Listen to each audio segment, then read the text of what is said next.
ibala lomuntu kule insuku abazalwane bathanda ngathi ungaba nemali ukuze bakhambele kodwa usimangadi uyahamba ngasemkhukhwini odlule emkhukhwini ngaseProgos Plate wahlangana nami zula ngifuna lo Jesu ukuze ngimthole ahlangana negwenyama yesizwe somndeni wakwaJuda azange ngibuze ukuthi ngizalwa ubani azange ngibuze ukuthi ngifunde kangakanani azange ngibuze ukuthi nginamalini ebhenki wavele wangithatha wangenza wakhe wavele wangithatha wangibiza ngegama lakhe alithi iBhayibheli bonke bamamkela wangapha amandla bakuthi babizwe ngabantwana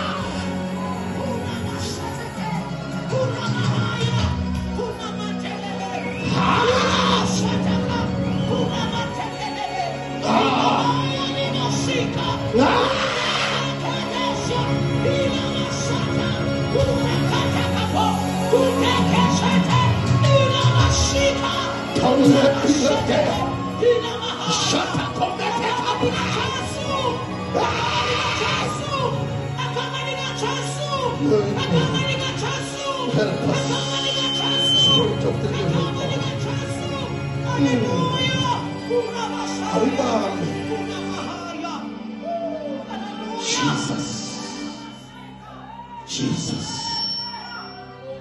Ngicela sizwini sigcine singafikanga nokufika. Thatha khophe thekabana takabana. Akama lika Jesu. Akama lika Jesu.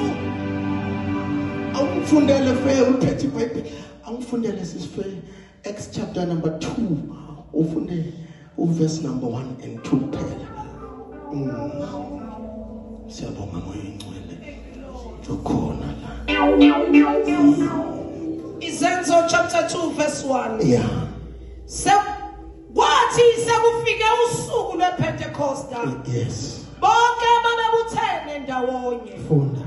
Ngokungazelele kwavela ezulwini inhlobo kwangathi eyokuvunguza kwamoya onamandla. Yes.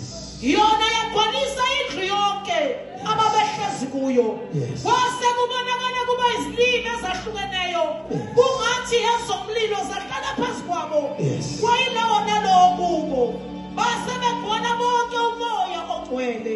Siyabonga uNkulunkulu wethu ongcwele nanti izwi lakho sisize ngalo egameni lika Jesu Kristu waseNazaretha. Amen. Amen. Uvumelani bazalwane enhlizweni nami kule insuku uNkulunkulu ubeke indaba kamoya oyingcwele. Sengibathe ngiyathandaza ngifuna izinto ezinhle engakhuluma ngazo angizitholi. Simile nje endabeni kamoya oyingcwele. Nikhona bazalwane. Uma nginganikeza isihloko sendaba engifuna ukukhuluma ngayo namhlanje ngingathi the dimensions of the Holy Spirit. Nikhona bazalwane. Glory to Jesus. Dimensions of the Holy Spirit. Umoya oyingcwele uyavela njenge-oil. Nikhona bazalwane.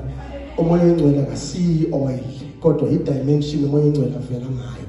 Nikhona bazalwane. Lithi iBhayibheli makuzogcotshwa uDavide bathatha bonke abantu abafanele babamisa iline. Nikhona bazalwane. uDavide wasala le ehlane ekuluseni kwathiwa no wena awuqualify noqualify so asikho isidingo sokuthi ube khona kulombungazo kulento yabantu abahlangene.